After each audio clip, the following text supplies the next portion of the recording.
Some people fall in love with towers. Others get excited at the thought of amputation. And still others are disgusted by the very word sex. These are not fictions or fetishes. These are rare sexual disorders that almost no one talks about. They are real, recorded in medical reference books, and often turn a person's life into a struggle with himself. Today, you will learn about the strangest, most frightening, and almost unknown sexual deviations. And maybe after that, you'll look at the human psyche in a completely different way. Imagine what excites you. The thought of amputation. No, not fear or disgust. Namely, sexual attraction to the idea of losing an arm, a leg, or seeing it in another person. This is not a fantasy. This is apodomthemophilia. It is one of the rarest and least studied disorders in which a person feels aroused by imagining himself as a disabled person. Sometimes it gets to the point where people deliberately mutilate themselves just to make a fantasy come true. Scientists believe that this may be due to a violation of the body schema in the brain. And this is no joke. Such cases are officially documented in medicine. She fell in love with the Eiffel Tower, not figuratively, but really, with a ring, ceremony, and passion. This is not an eccentricity. This is objectophilia, a rare disorder in which a person experiences romantic and sexual attraction to objects, buildings, bridges, mechanisms. And no, it's not just a fetish. The object is perceived as a partner. They talk to him, get jealous, and build emotional bonds. Researchers believe that the object can replace inaccessible or traumatic relationships with people. But for the objectophiles themselves, this is not a disease. This is love. Real. Just a little iron. Genophobia. Imagine that every touch causes panic in you, that even the thought of sex makes you shiver, feel sick, and want to run away. This is genophobia, a real, irrational fear of sexual intercourse or intimacy. It most often occurs in people with severe injuries, attachment disorders, or a religious ban on sex. For them, excitement is not a pleasure, but a threat. The brain triggers an alarm, as if you are in danger, and unlike just unwillingness, this disorder completely paralyzes any relationship. Sex for such people is not a pleasure, but a disaster. Phonoscopy. Someone is calling you from an unknown number. You pick up the phone, and you hear obscenities. This is not just a prank. You may have come across a person suffering from phonoscopy. This is a rare sexual disorder in which arousal arises only from saying dirty things on the phone, especially with strangers. For them, it's an addiction, adrenaline, fear of being caught, secret contact.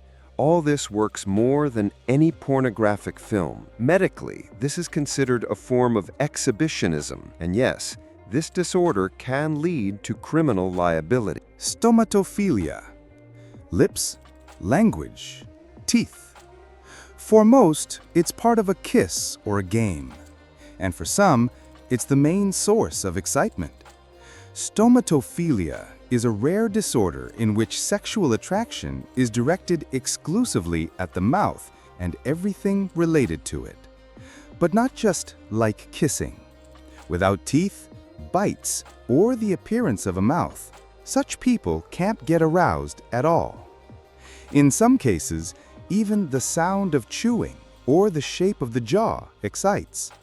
Scientists are still arguing, is this an extreme form of fetishism or a separate disorder related to early childhood experiences?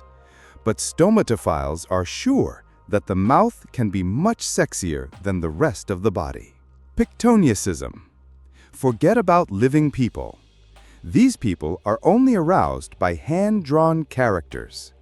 Pictoniacism is a rare disorder in which sexual attraction occurs exclusively to images, comics, anime, cartoons.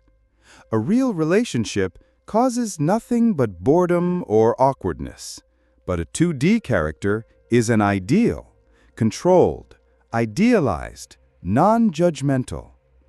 Psychologists believe that pictoniacism can be a form of escape from reality, social anxiety, or trauma. But for the pictoniasts themselves, this is not a problem. After all, their soulmate is always there, on the screen, on paper, and in their imagination. Sexual aversivity. Does sex cause you horror, disgust, and panic anxiety? It's not just a lack of desire. This is sexual aversivity. A person can have libido, fantasies, but as soon as it comes to real intimacy, panic sets in. My body tightens, my breathing gets short, and I want to escape. Sometimes even a kiss can trigger a gag reflex. The causes are very different, from injuries to anxiety disorders and hypercontrol. But the bottom line is the same. A person cannot experience sexual intimacy, even if he wants to. And for many, it becomes a real source of isolation and shame. Sexual vampirism. Hematolagnia. Blood is a source of life, and for some, it is a source of excitement. Hematolagnia, or sexual vampirism, is a rare paraphilic disorder in which a person receives sexual satisfaction from the sight, smell, or even taste of blood. Unlike conventional BDSM practices, for hematolagnites, it is an obsessive need that can lead to life-threatening situations. It is often accompanied by feelings of guilt and social isolation. Medical science considers this disorder as a serious problem requiring professional help. For most people, this is incomprehensible and frightening, but for them, it is a part of the inner world that is difficult to control. Klezmophilia. Enemas are for many a medical procedure or a method of purification, and for some, it's a source of sexual arousal. Klezmophilia is a rare paraphilia in which a person is strongly attracted to the administration or receipt of enemas. For them, this is not just a physical sensation, but a deep source of pleasure associated with control, submission, or bodily fulfillment. This disorder is rarely discussed, but it can seriously affect personal life and relationships. Like many other, klezmophilia remains a mystery to scientists and doctors, requiring a delicate approach and understanding. Philia and coprophilia. Urine and feces are words that cause rejection in most people. But for some, it's a source of sexual arousal. And coprophilia are rare and highly stigmatized paraphilia in which a person enjoys urine or feces. This is not just a shocking quirk, but a deeply ingrained psychological disorder. They are often accompanied by feelings of shame, loneliness, and the inability to openly talk about their preferences. Medical science is still looking for ways to help such people without judgment and prejudice. Understanding and acceptance is the first step to treatment. Conclusion. Rare sexual disorders are not just oddities or phobias.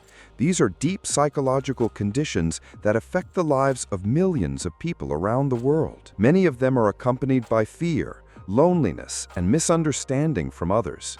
But it is important to remember that behind every such diagnosis, there is a person who needs support, not condemnation. Understanding these disorders helps to remove stigma and broaden our understanding of the human psyche. If you like this video, subscribe and like it. Together, we will make the world more open and kind. Stay healthy, get smarter.